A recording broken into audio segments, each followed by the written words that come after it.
நான் தான் பாகற்காய். நான் கசக்கதான் செய்வேன். என்ன உப்பு தயிர் சேர்த்து கழுவி சமைச்சு பாருங்க. இது நல்லா கசப்பு இல்லாம இருக்கும். ஏன் சும்மா கசப்பா சமைக்கிறீங்க? இப்படியே செஞ்சு பாருங்க, ரொம்ப நல்லா இருக்கும்.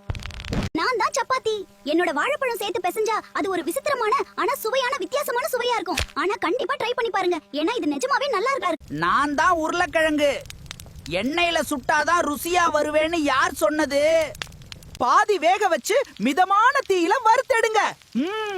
நான் தான் கிறிஸ்பி கிங்.